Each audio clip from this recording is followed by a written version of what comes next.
विनोद wine shop 10 दिवस बंद ठेवण्याचे शासनाचे आदेश। आमदार फारुख शाहांच्या हस्ते ज्यूस प्राशन करून आनंद लोंढेंचं उपोषण तुर्तास स्थगित।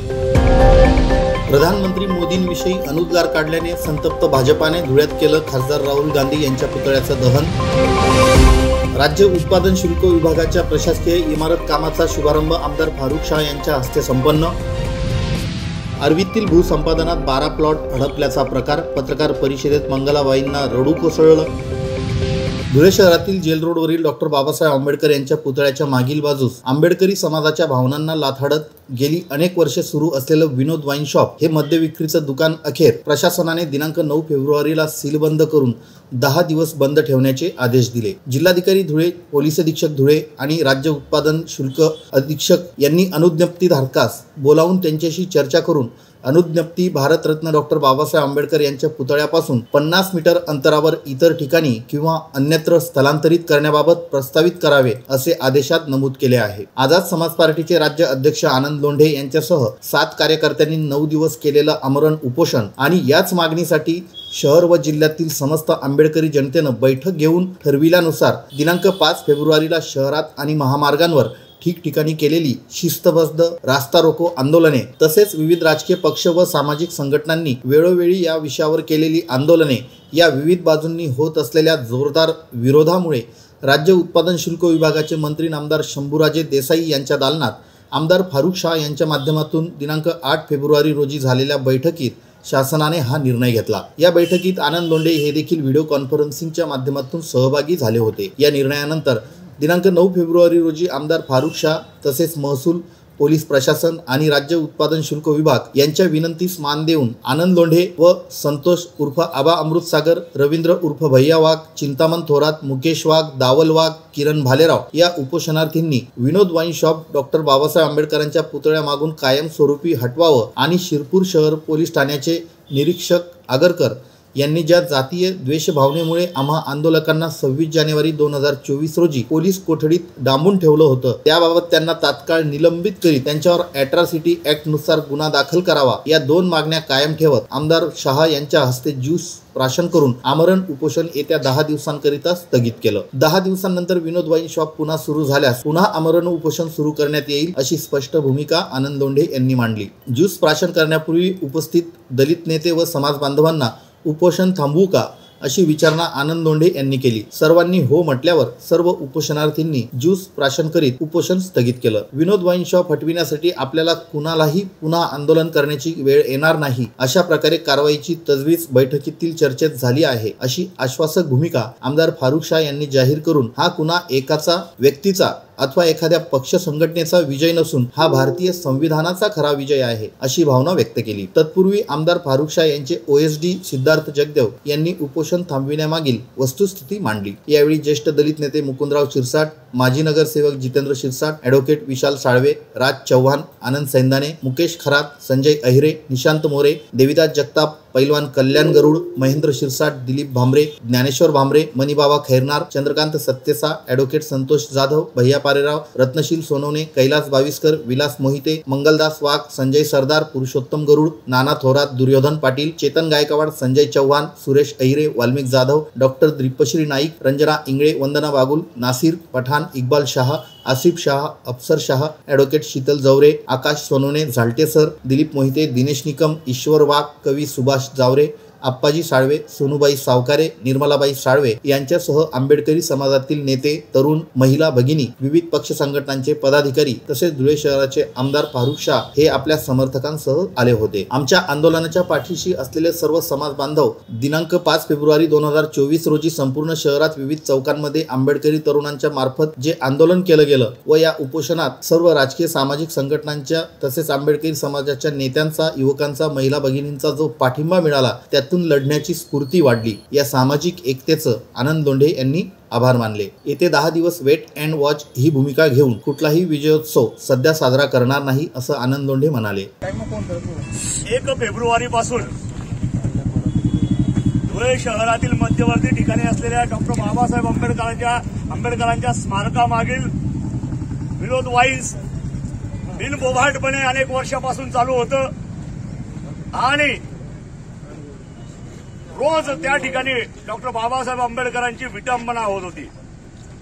ही गोष्ट धुळे शहरातील आंबेडकरी तरुणांच्या, आंबेडकरी जनतेच्या लक्षात आल्यानंतर यापूर्वी आंदोलनं झालीत, पण नव्यानं सगळे तरुण उभे राहिलेत आणि ते म्हणले की आता हे विनोद वाईन्स बंद केल्याशिवाय मी मागे हटणार नाही।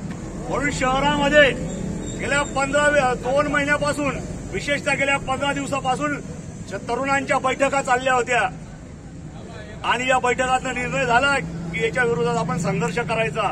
पहिल्या पातळीवर निवेदनं देण्यात आली, नंतर ते तोडफोड करण्यात आली, त्याच्यानंतर रास्ता रोको करण्यात आला आणि दरम्यानच्या काळात आझाद समाज पार्टीचे अध्यक्ष, प्रदेश अध्यक्ष सन्माननीय आनंददादा लोंढे यांच्या नेतृत्वाखाली जवळजवळ 6 लोक या ठिकाणी, 7 लोक उपोषणाला बसलीत। मित्र हो, या ठिकाणी आपण लक्षात घेतलं पाहिजे की एवढी मोठी घडामोड घडत असताना जर या ठिकाणी दुसरा लोकप्रतिनिधी राहिला असता तर त्यानं दखल घेतली असती का? कोणीच नाही। जो माणूस आपल्या रक्ता माणसाचा आहे, आपल्या जीवाभावाचा आहे, अशा माणसानं स्वतःहून या आंदोलनाची दखल घेतली आणि दिनांक 3 रोजी या आंदोलनाला भेट दिली। समाज बांधव खास करून या ठिकाणी कोलामोलाचे आमचे दादा शिरसाट, जितूभाऊ शिरसाट, मुकेशदादा खरात, राजसाहेब चव्हाण, कल्याणभाऊ गरुड, संजूभाऊ आयरे, आनंददादा सैंदाने आणि सगळे आमचे सोबत असलेले बाकी सगळे जगतापदादा असतील, सगळ्यांचं नाव थोडंफार घेताना हे होऊन जातं म्हणून माफी असावी। सगळ्यांनी समजून घ्या, 9 दिवसापासून आम्ही जेवलेलो नाहीत, फक्त पाण्यावर आहेत म्हणून बऱ्याच गोष्टी मागे पुढे होत आहेत। सगळ्यात महत्वाची गोष्ट, काल आतापर्यंत आंबेडकरी समाजाचा वेगवेगळ्या पद्धतीने, वेगवेगळ्या ठिकाणी, वेगवेगळ्या राजकीय नेत्यांनी नेहमी मतांसाठी वापर केलेला आहे। ही अत्यंत खेदजनक बाब होती, पण आपला लढा काही असला तर कोणीही आपल्या पाठीशी उभं राहायचं नाही। ज्या दिवसापासून 20 वर्षापासून हा लढा चालू होता, पण याला कुठेतरी एक वेळेस पूर्णत्वास नेण्यासाठी आम्ही काही तरुणांनी मिळून मनात एक गाठ बांधली, मेलो तरी चालेल पण मागे हटणार नाही आणि विनोद वाईन शॉप हे बंद झालंच पाहिजे। त्या अनुषंगाने 3 महिन्यांपूर्वी आम्ही ही आंदोलन असेल, आपलं रास्ता रोको असेल, त्या दुकानाचं तोडफोड केली असेल, त्याच्यानंतर 26 जानेवारीला आम्हाला उचलून सुद्धा आत टाकण्यात आलं। पोलीस निरीक्षकांनी, आमदार साहेब तुम्हाला एक विनंती आहे, फक्त लढा अजून संपलेला नाहीये, जातीवाद संपलेला नाहीये। या ठिकाणी ज्यावेळेस शहर पोलीस स्टेशनला आम्हाला पहाटे 4 वाजेला पोलिसांमार्फत महोदयांच्या दालनाची बैठक झाली।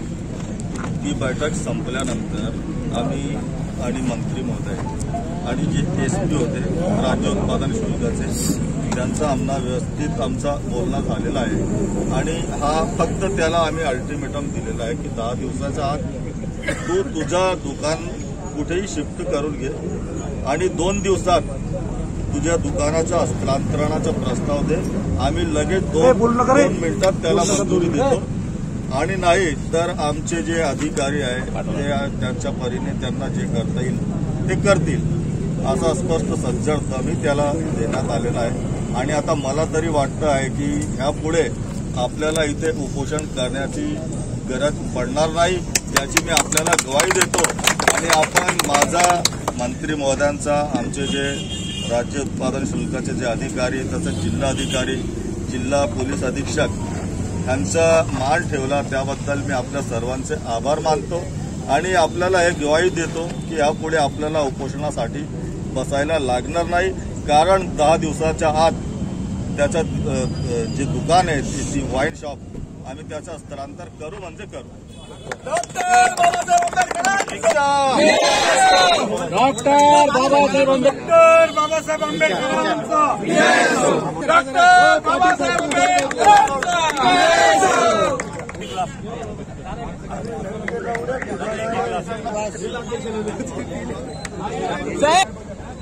त्याबद्दल आम्ही बघतो आणि त्यांचाही उपास आमदार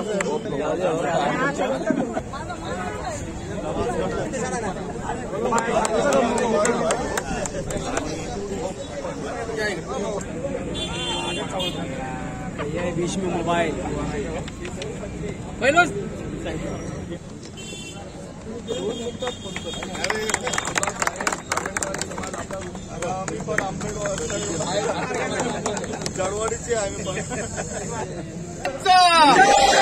डॉक्टर बाबासाहेब आंबेडकरांचा. मी महाराष्ट्र बातम्यांसाठी सचिन बागुल, धुळे. मी महाराष्ट्र न्यूज चॅनलच्या बातमीपत्रास लाईक, शेअर, सबस्क्राईब करा. सोबतच बेल आयकॉन प्रेस करायला विसरू नका. पाहत राहा मी महाराष्ट्र चॅनल. पंतप्रधान नरेंद्र मोदी यांच्या जातीविषयी चुकीचं विधान करणारे काँग्रेसचे खासदार राहुल गांधींच्या निषेधार्थ भारतीय जनता युवा मोर्चाच्या वतीनं जिल्हाध्यक्ष आकाश परदेशी यांच्या नेतृत्वात आंदोलन करण्यात आलं. या आंदोलनात खासदार राहुल गांधींचा पुतळा झाशी राणी चौकात जाळण्यात आला. भाजपा जिल्हाध्यक्ष गजेंद्र अंपळकर यांच्या मार्गदर्शनाखाली हे आंदोलन करण्यात आलं. मुर्दाबाद मुर्दाबाद राहुल गांधी मुर्दाबाद. पंतप्रधान नरेंद्र मोदी यांच्याविषयी अनुद्गार काढणाऱ्या राहुल गांधींचा धिक्कार असो, भारतीय जनता पार्टीचा विजय असो, वंदे मातरम, भारत माता की जय अशा घोषणा देत भाजपा कार्यकर्त्यांनी राहुल गांधींच्या प्रतिकात्मक पुतळ्याचं दहन केलं. याप्रसंगी भाजपा शहर जिल्हाध्यक्ष गजेंद्र अंपळकर म्हणाले की पंतप्रधान नरेंद्र मोदींविषयी असलेली असूया, सूडबुद्धीची भावना तसेच सततच्या पराभवामुळे आलेलं नैराश्य यामुळे राहुल गांधी नेहमीच अशी बाष्कळ विधाने करीत असतात. सर्व धर्म समभावाची बिरुदे मिरवणाऱ्या काँग्रेसच्या या नेत्यानं आत्मपरीक्षण करावं आणि पंतप्रधानांची जाहीर माफी मागावी. भाजपच्या आदरणीय नेत्याच्या जातीविषयी माहिती न घेता मुक्ता फळे उधळू नये, त्यामुळे आम्ही राहुल गांधींचा तीव्र शब्दात धिक्कार करीत आहोत. या प्रसंगी भारतीय जनता पार्टी शहर जिल्हाध्यक्ष गजेंद्र अंपळकर, माजी महापौर प्रतिभा चौधरी, माजी महापौर प्रदीप करपे, ज्येष्ठ नेते विजय पाच्छापूरकर, सरचिटणीस यशवंत येवलेकर, महिला मोर्चा प्रदेश उपाध्यक्षा जयश्री ऐराव, युवा मोर्चा अध्यक्ष आकाश परदेशी, महिला मोर्चा अध्यक्षा वैशाली शिरसाट, महिला मोर्चा सरचिटणीस मोहिनी धात्रक, माधुरी वापन, उपाध्यक्ष ॲडव्होकेट किशोर जाधव, राजेंद्र खंडेलवाल, मुन्ना शितोळे, पवन जाजू, आरती पवार, सुबोध पाटील, बबनराव चौधरी, सुनील कपिल, भिलेश खेडकर, ईश्वर पाटील, पंकज धात्रक, रजनीश निंबाळकर, सचिन पाटील, तुषार भागवत, लहू पाटील, युवराज पाटील, जयंत वानखेडकर, प्रकाश चंद्र उबाळे, बालाजी अग्रवाल, कमलाकर पाटील, नेहा अहिरराव, मिनल अग्रवाल, रंजना पाटील, रंजना सोनार, प्रमिला जाधव, उर्मिला पाटील, पुष्पा सातपुते, किरण रणमळे, श्यामकांत बोरसे, अनिल सोनार, शिवा पवार, विनय बेहेरे, सागर कोडगीर, आकाश धापटे, भूषण गवळी, गोपाल ईश्वर चौधरी, लोकेश विभूते, सहप्रसिद्धी प्रमुख अनिल जगन्नाथ सोनार तसेच भारतीय जनता पार्टी पदाधिकारी व कार्यकर्ते उपस्थित होते. आदरणीय देशाचेच नव्हे तर संपूर्ण जगाचे ज्यांच्या नेतृत्वावर विश्वास आहे असे आदरणीय मोदी साहेबांबद्दल जातीवाचक बोलून या पप्पूने जो मोदी साहेबांचा अपमान केलेला आहे त्याबद्दल आम्ही धुळे भारतीय जनता पार्टीच्या वतीने त्यांचा जाहीर निषेध करतो. मी महाराष्ट्र न्यूज चॅनलच्या बातमीपत्रास लाईक, शेअर, सबस्क्राईब करा. सोबतच बेल आयकॉन प्रेस करायला विसरू नका. पाहत राहा मी महाराष्ट्र चॅनल. सार्वजनिक बांधकाम उपविभाग धुळे अर्थसंकल्पीय तरतुदी अंतर्गत अधीक्षक राज्य उत्पादन शुल्क धुळे या प्रशासकीय इमारतीचा सुमारे 7 करोड रुपयांच्या कामाचा शुभारंभ आमदार फारुख शाह यांच्या हस्ते शुक्रवार दिनांक 9 फेब्रुवारी रोजी करण्यात आला. आमदार फारुख शाह यांच्या धुळे शहरातील विकास या हेतूने शहराच्या विकासासाठी मूलभूत सुविधांसाठी करोडो रुपयांचा निधी आणून विकास करण्यात आलाय. तसेच धुळे शहरात अनेक प्रशासकीय इमारती या भाड्याच्या जागेवर होत्या. तसेच त्यांना पुरेशी जागा नसल्यामुळे प्रशासकीय कामांमध्ये अनेक अडचणी निर्माण होत होत्या. हिरे मेडिकल कॉलेजच्या इमारती, औद्योगिक प्रशिक्षण संस्थेची इमारत व प्रस्तावित प्रशासकीय इमारतीसाठी करोडो रुपयांचा निधी मंजूर करून आणलाय. त्याचाच एक भाग म्हणून सार्वजनिक बांधकाम विभाग धुळे अर्थसंकल्प अधीक्षक राज्य उत्पादन शुल्क यांच्या कार्यालयासाठी 7 कोटी रुपये मंजूर करण्यात आलेत. या कामाचा शुभारंभ आमदार फारुख शाह यांच्या हस्ते करण्यात आला. आजपर्यंत धुळे शहराच्या इतिहासात आमदार फारुख शाह यांनी प्रशासकीय इमारतीसाठी जो निधी आणलाय तो कोणत्याच आमदारांनी आणलेला नसून यासाठी धुळे शहरातील नागरिकांनी आमदार फारुख शाह यांचे आभार मानलेत. लवकरच धुळे शहरात एक भव्य अशी सर्व विभागांसाठीची प्रशासकीय इमारत प्रस्तावित असून त्याचं सुद्धा बांधकाम लवकरच सुरू होणार आहे. या कार्यक्रमात आमदार फारुख शाह यांच्यासोबत रवींद्र पाटील कार्यकारी अभियंता सार्वजनिक बांधकाम विभाग, राहुल पाटील कनिष्ठ अभियंता, भिकन शाह, आसिफ शाह, कैलास गर्दे, माजी नगरसेवक नासिर पठाण, माजी नगरसेवक Aamir Pathan, doctor Deepshree Naik, Pyarelal Pinjari, Iqbal Shah, Arun Khatik, doctor Bapurao Pawar, engineer Afsar Shah, Shadab Khatik, Shahrukh Shah, Sameer Shah आदी उपस्थित होते. राज्य उत्पादन शुल्क विभागाच्या मुख्य इमारतीच्या कामाचा शुभारंभ माझ्या हस्ते करण्यात आलेला आहे. त्यासाठी अनेक वर्षापासून जे राज्य उत्पादन शुल्काचे अधिकारी आहेत त्यांचा तगादा होता आणि त्यासाठी आम्ही अर्थसंकल्पीय बजेट 21-22 मध्ये आम्ही 9 कोटी रुपये सदर कामासाठी मंजूर केलेले होते. त्याची निविदा प्रक्रिया होऊन त्याचा कार्यादेश पण देण्यात आलेला आहे आणि त्या कामाचा शुभारंभ आज माझ्या हस्ते करण्यात आलेला आहे. यावेळी आमच्यासोबत आमचे सार्वजनिक बांधकाम विभागाचे कार्यकारी अभियंता श्री RR पाटील साहेब, तसेच माझे मोठे बंधू भिकन हाजी साहेब, आमची महिला जिल्हाध्यक्षा दीपा मॅडम, नगरसेवक नासिर पठाण, नगरसेवक आमिर पठाण, तसेच इकबालभाई शाह, अरुणभाई खाटिक, प्यारेलालभाई पिंजारी आणि असंख्य कार्यकर्ते यावेळी माझ्यासोबत उपस्थित आहेत. भैया, आपण सर्व ऑफिसेस एका ठिकाणी आणण्यासाठी मागे एक मोठं ऑफिस करणार आहे त्या ठिकाणी, मग त्या ठिकाणी उत्पादन शुल्काला जागा नव्हती?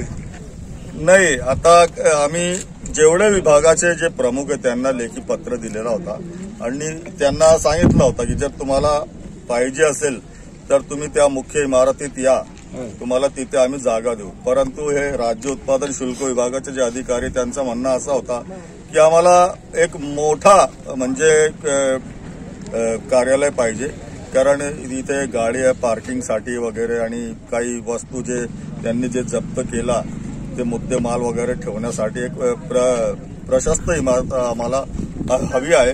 त्यासाठी आम्ही त्यांना एक वेगळी इमारत मंजूर करून दिलेली आहे आणि आता त्या प्रशासकीय इमारतीचा आम्ही येत्या 8 दिवसात, बरोबर आहे पाटील साहेब, येत्या 8 दिवसात आम्ही त्याचा कामाचा शुभारंभ करणार आहोत. त्याचा पण कार्यादेश दिला गेलेला आहे.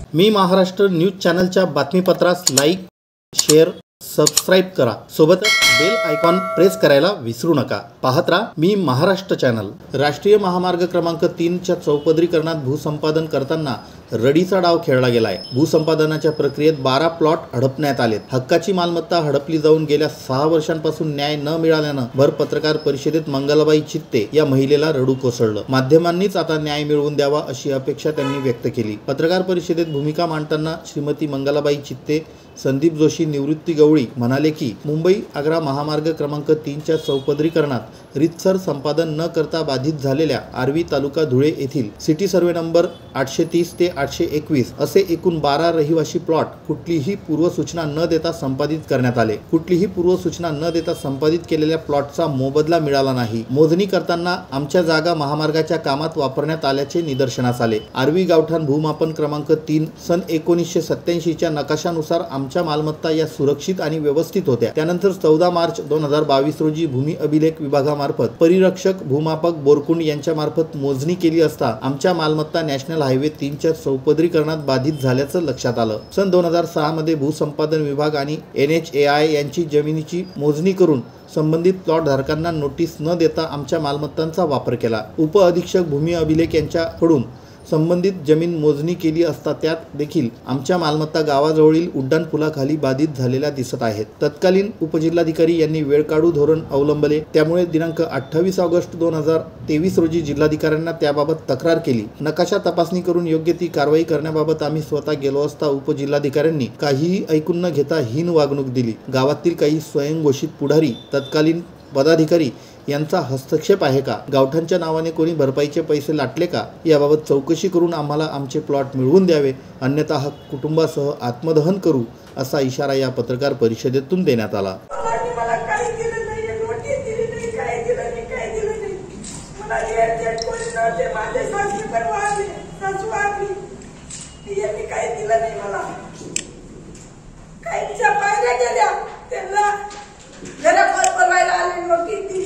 मला काही दिलं नाही. माझा प्लॉट यांनी कशात धरलाच नाही. तर मला माझी जमीन पाहिजे, माझा प्लॉट मला काढून द्यावा ही विनंती.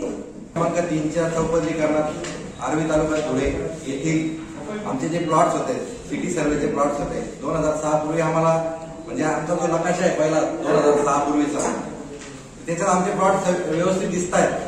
त्यानंतर 2006ला नॅशनल हायवेनी ज्यावेळेला राष्ट्रीय महामार्ग जे प्राधिकरण आहे त्या प्राधिकरणाने ज्यावेळेला संपादनाची प्रक्रिया राबवली त्यावेळेला जे मोजणी वगैरे केली, मोजणी अधिकाऱ्यांनी जो नकाशा तयार केला त्यावेळेला सिटी सर्वेचे प्लॉट असताना, महसूल विभागाचे आमचे प्लॉट असताना त्या प्लॉटला आम्हाला आमच्या पूर्वजांना, आमच्या कुटुंबियांना कोणतीही नोटीस, पूर्वसूचना वगैरे काही न देता परस्पर त्यांनी ते संपादित केले आणि ते बाधित केले. संपादित पण नाही केले, रीतसर संपादित करणं गरजेचं असताना त्यांनी सरळ सरळ बाधित केले. आम्हाला कोणतीही सूचना, पूर्व सूचना दिली नाही.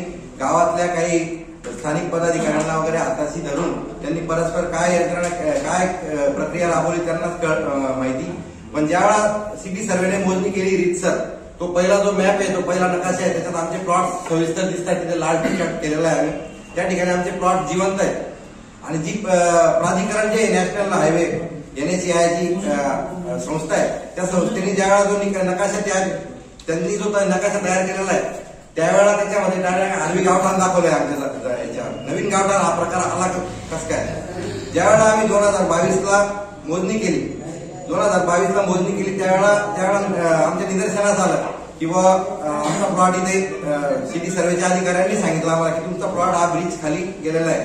तर त्यांनी तसं लेखी दिलं भूसंपादनाधिकाऱ्यांना तथा उपजिल्हाधिकारी जे आहेत भूसंपादन, त्यांना लेखी पत्र दिलं आम्हाला की त्यांच्याकडून तुम्ही प्रतिनिधी घ्यावा, शासनाचा प्रतिनिधी घ्या, मग आपण त्यांच्या समक्ष परत मोजणी करू. पण आम्ही सन्माननीय उपजिल्हाधिकारी आणि भूसंपादनाधिकारी जे होते त्यांना आम्ही त्यावेळेला 2022ला अर्ज केला त्यांच्याकडे रीतसर किंवा आम्हाला तुमच्याकडून मोजणी प्रतिनिधी घ्या. तुमच्याकडून म्हणजे तुम्ही ज्यावेळेला आदेशित कराल त्यावेळेला NHAI आम्हाला प्रतिनिधी देईल. पण तुम्ही त्याचा आदेश NHAIला काढावा आणि आम्हाला प्रतिनिधी देऊन आमची प्लॉटची मोजणी करावी. तर त्याच्यावर 2 वर्ष तत्कालीन उपजिल्हाधिकारी ज्या होत्या श्रीमती सुरेखा चव्हाण मॅडम, त्यांनी फक्त 1.5 वर्ष हा वेळ मारून नेली. आमचा संबंध नाही, आमचा आता नॅशनल हायवेची काही संबंध राहिले नाही असे उडवाउडीचे उत्तरं दिले आणि 1.5 वर्ष मारून नेलं. परत आम्ही त्या पिरियडमध्ये आणि ते सरळ उत्तर द्यायचे तुम्ही NHAIकडे जा. आम्ही NHAIकडे जायचं, तिथून ते सांगायचे तुम्ही भूसंपादनाधिकाऱ्यांकडे जा. असं इकडून तिकडून खो चालत केला. 1.5 वर्ष तसंच मारून नेलं. त्यानंतर नवीन जिल्हाधिकारी साहेब आले, गोयल साहेब, त्यांना आम्ही मागच्या म्हणजे 8व्या महिन्यात आम्ही त्यांना अर्ज केला किंवा आमचे प्लॉट असे तुम्ही दोघी नकाशांची चाचपणी करा. आमचे प्लॉट गेले असतील तर आम्हाला पुढे काही करा, नसतील गेले तर आमच्यावर कारवाई करा तुम्ही वाटतं. मी महाराष्ट्र न्यूज चॅनलच्या बातमीपत्रास लाईक, शेअर, सबस्क्राईब करा. सोबतच बेल आयकॉन प्रेस करायला विसरू नका. पाहत राहा मी महाराष्ट्र चॅनल.